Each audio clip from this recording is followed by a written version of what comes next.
Okay, here's section 7.6, solving radical equations. So we are going to use these techniques anytime we need to solve an equation, solve for a variable, when you have a radical or a square root in it. So the first thing we need to recognize is that if a equals b, so if you have two numbers that are the same and you raise them both to the same power, then obviously they're still equal for any exponent n. So let's look at number 1. The square root of x minus 3 equals 4. Now notice how the minus 3 is outside of the radical. So the first thing we need to do is get the radical by itself, because we do already know how to undo that. So we add 3 to both sides. Square root of x equals 7. Undoing a radical is then squaring both sides. The square root of x squared is x. 7 squared is 49. Now with solving these equations, we always have to be sure we check. So we plug it back in to the original. Square root of 49 minus 3 equals 4. Square root of 49 is 7 minus 3 equals 4. Yes, that does check.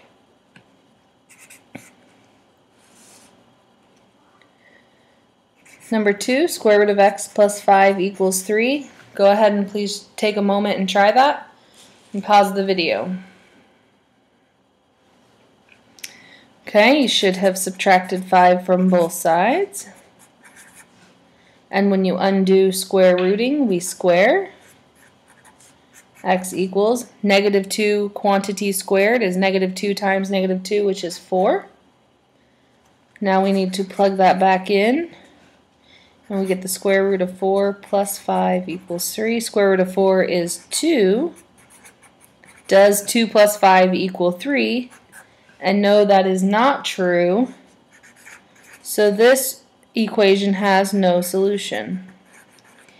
And that is the main reason why we need to check. Even though we went along our steps and everything that we did was legal, we got a solution that did not work. And those are called extraneous solutions.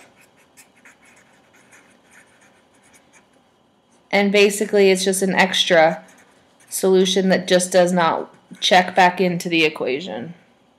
Okay, so here are our steps to solve, just like we would solve any other equation. Step 1, isolate the radical. So get the radical by itself. Step 2, raise both sides. In both of these previous examples, we squared both sides. But sometimes if it was a cube root, we would need to cube both sides. So I just say raise both sides to the needed power, and you have to determine what's needed. And step 3, we can't forget, we need to check. So get those steps written down in your notes, please.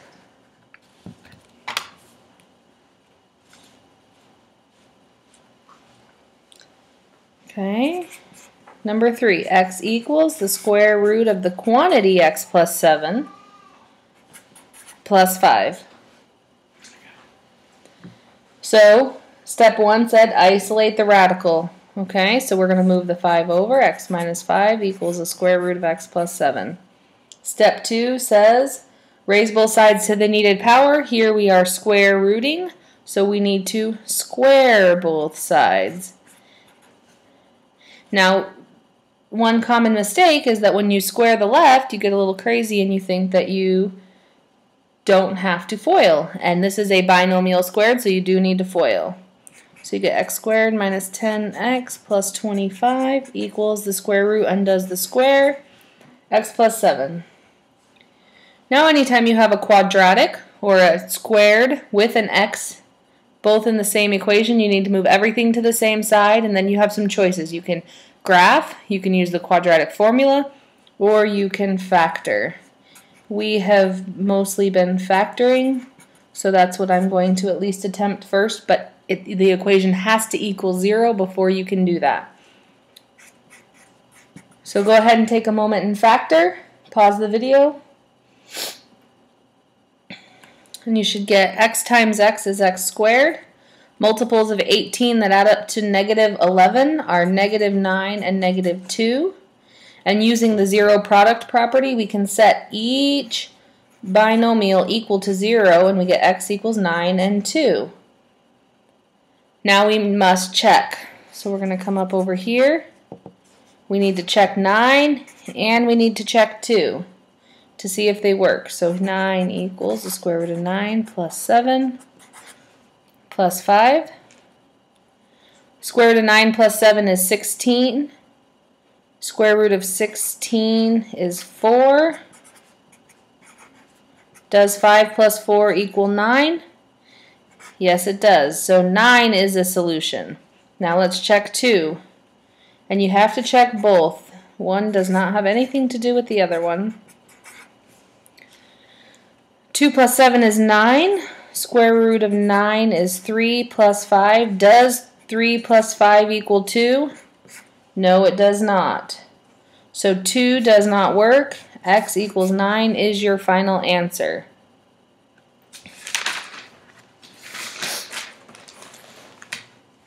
Number 4. The quantity 2x plus 1 to the 1/3 power, all plus 5 equals 0. Now, isolate the radical. I don't actually see a radical here, but I do see a power to the 1/3, which is the same as a cube root. So we need to isolate that first.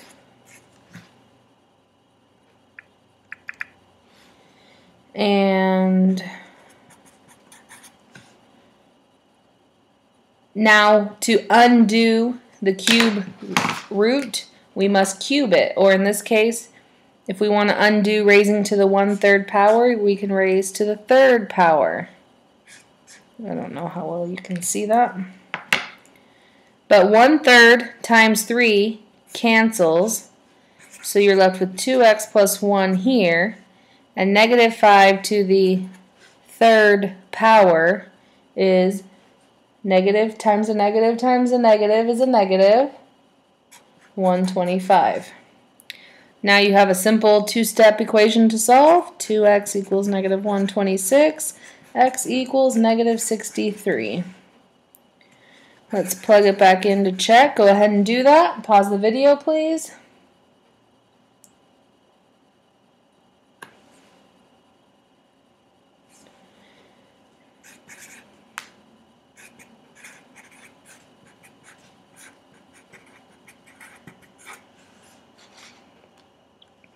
Alright, 2 times negative 63 is negative 126 plus 1. Negative 126 plus 1 is negative 125, all to the 1/3 power. And that's the same as cube root, which is negative 5. And negative 5 plus 5 does equal 0, so that does check.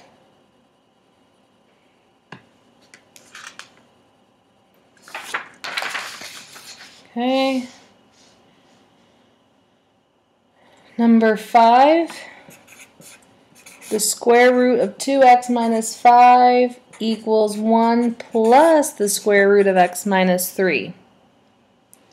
So here we have two different radicals, and you can't combine radicals when you add or subtract them. But I do have one of them isolated on one side, so I can go ahead and undo that by squaring both sides. And undoing a square root squared on the left leaves us with 2x minus 5. Now on the right, this is a two-term equation or expression, and anytime you want to square a two-term expression, you must FOIL. So if you want to write it out again to help yourself, FOIL first times first. 1 times 1 is 1.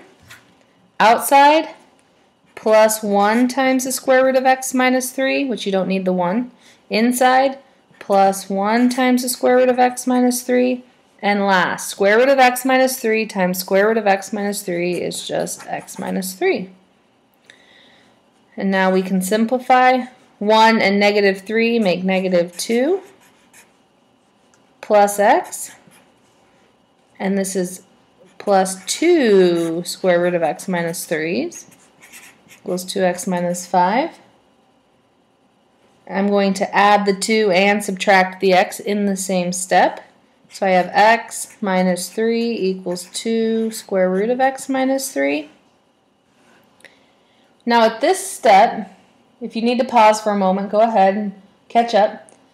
But at this step, you have two choices. I could divide both sides by 2, but then I have crazy fractions over here on the left, so I'm going to avoid that. But to undo this squared, I'm just going to go right to squaring both sides. So in this type of problem, you may have to square both sides twice. So if I square x minus 3, I'm left with, I have to FOIL, x squared minus 6x plus 9. And now if I square the right, 2 squared is 4, and the square root of x minus 3 squared is x minus 3. So we will distribute.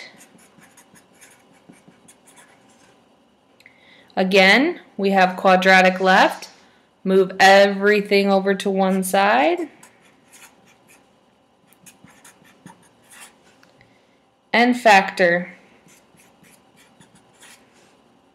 Please take a moment and do that. Multiples of 21 that add up to negative 10 are negative 3 and negative 7. So x equals 3 and 7. And now we need to check. 3. And now I'm plugging back into the original. Move it down so you can see the original. It's all of this without these squareds. Square root of 2 times 3 minus 5 equals 1 plus the square root of 2 minus 3.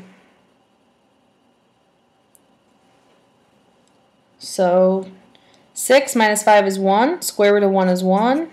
1 plus 2 minus 3 is negative 1. Oh, I needed to plug a 3 in. My mistake. 3 minus 3 is 0. Square root of 0 is 0. So 1 equals 1, so 3 works.